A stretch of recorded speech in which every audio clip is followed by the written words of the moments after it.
В тихом районе юный Оливер не удержался и дотронулся до того, что показалось ему комариным гнездом, прилепившимся к стене заброшенного дома. Но когда он это сделал, оттуда вырвался рой чего-то гораздо более зловещего, заставив его застыть от ужаса. Он и не подозревал, что это были необычные насекомые, и эксперты, прибывшие на место происшествия, собирались сделать открытие, которое привело бы к изоляции всего сообщества. Оливер всего лишь хотел увидеть гнездо вблизи. Он и представить себе не мог, что все так обернется. От одного его прикосновения нижняя часть гнезда отломилась и упала. Гнездо, которое казалось почти спящим, теперь начало просыпаться. Он закричал от страха, когда появились насекомые. Все они были намного крупнее обычного комара. Огромный рой сердито жужжал, кружась вокруг их упавшего гнезда. Увидев, как они вылезают из гнезда, Оливер убежал, по его лицу текли слезы. Прибежав домой к родителям, он сразу же попросил их позвонить кому-нибудь, кто может что-то знать об этих животных. Его родители, хотя и были сбиты с толку, выслушали своего сына. Но из-за этого возникло только больше вопросов. Каких насекомых видел Оливер? Как получилось, что гнездо развалилось пополам от одного его прикосновения? И самое главное, что это могло означать для них в долгосрочной перспективе? Но прежде чем мы начнем, нажмите кнопку «Мне нравится» и не забудьте подписаться, если вы еще этого не сделали, а также нажать на колокольчик уведомления, чтобы не пропустить ни одной новой истории. С тех пор, как Оливер был еще младше, чем сейчас, он проявлял невероятный интерес к насекомым. Однако его мать сначала опасалась, потому что ей не нравились насекомые в доме. Вместо того, чтобы сказать «нет», они начали с насекомых в рамочках. Оливеру нравились его маленькие бабочки и кузнечики в рамочках. Но это было только началом всего. Мать Оливера, Лиза, вскоре обнаружила в своем доме заражение насекомыми. То, что началось с насекомых в рамочках, вскоре оказалось недостаточным для ее сына. Довольно скоро в его комнате была установлена муравьиная ферма и еще один террариум с палочниками. Оливер хотел завести паука, тарантула, но Лиза настояла на своем. Она их ужасно боялась. Оливер понимал, но это, конечно, не мешало ему находить насекомых, которые не допускались в его дом снаружи. Он часто говорил, что подружился с пауками, живущими за пределами дома, и что они защитят его и его родителей от всех насекомых, которых не любит его мать. Лиза смирилась с этим, но взяла с него обещание, что он никогда не потревожит гнездо. Оливер неохотно согласился на это. Хотя он никогда раньше не видел пчелиных гнезд, он подумал, что было бы здорово, если бы он это сделал. Он и раньше пытался найти пчелиное гнездо, но так и не смог его найти. Оливер любил играть на улице, но сегодня забрел немного дальше обычного. Ни его родители, ни он сам не подозревали о том, что он вот-вот нарушит обещание. Оливер всегда точно знал, как добраться домой, что сделало его отличным исследователем. Он никогда не замечал этого, исследуя лес у себя на заднем дворе. Чуть в стороне от него стоял дом. Свет в нем не горел, и дерево казалось подгнившим, но он все же подошел поближе.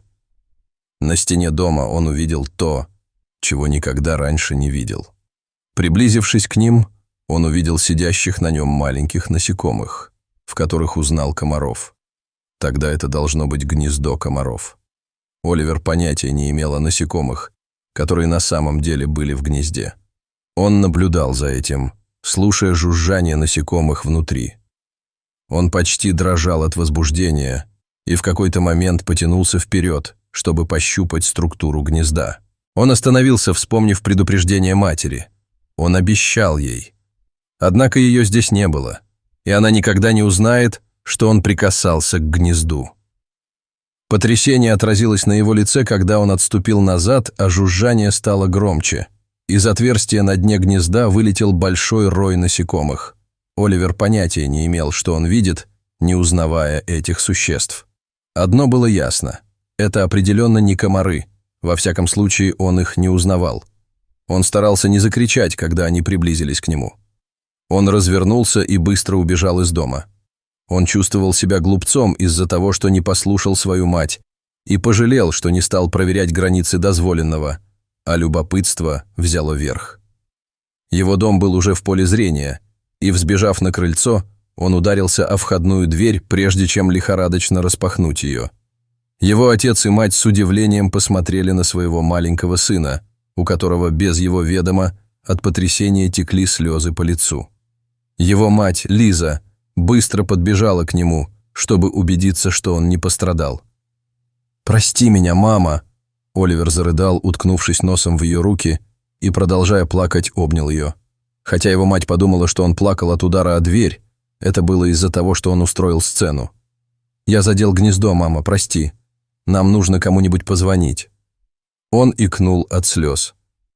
Эти насекомые были необычными. Лиза посмотрела на своего мужа с явным беспокойством на лице. Что Оливер заметил в лесу?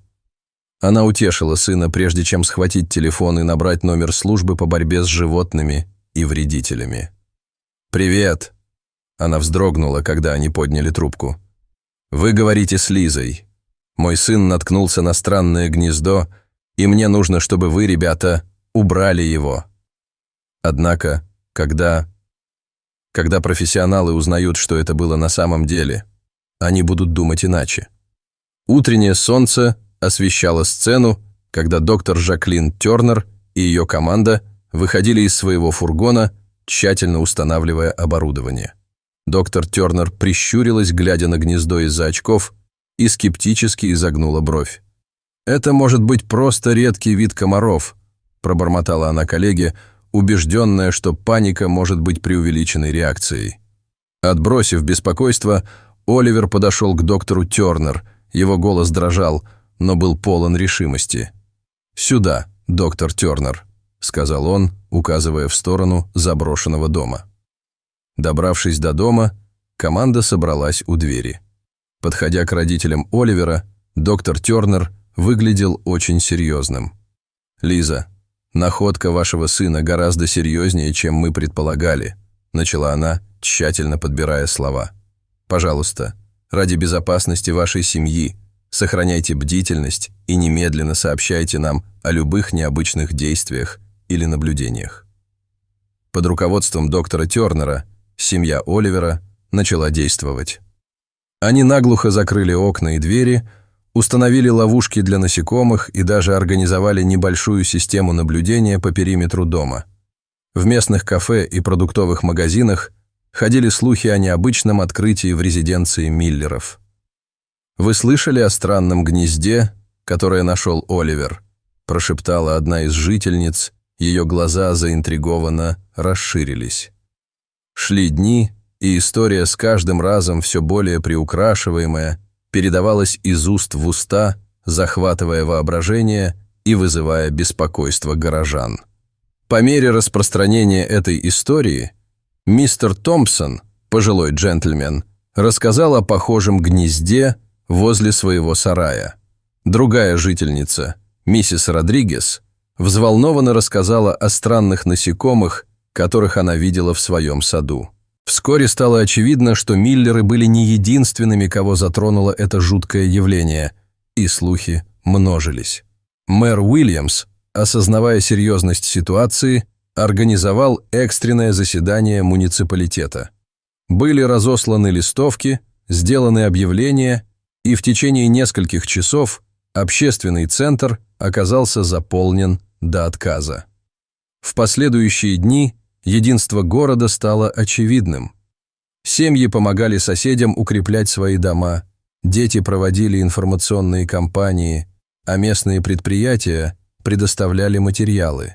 Были распылены экспериментальные репелленты, созданные на основе древних рецептов и современной науки. В воздухе парили дроны, отслеживая и атакуя стаи с воздуха. Каждый метод был маяком надежды, свидетельством неустанного духа города. Шли недели, и появилась определенная закономерность. Во-первых, цветение живокости, местного растения, которым были усеяны сады и леса, показалось насекомым непреодолимо привлекательным. «Вы заметили, что они всегда окружают эти цветы?» — спросила миссис Харрис, указывая на фиолетовые растения в своем саду, кишащие этими существами. Наблюдательные люди по всему городу начали кивать в знак согласия. Вскоре распространились душераздирающие снимки.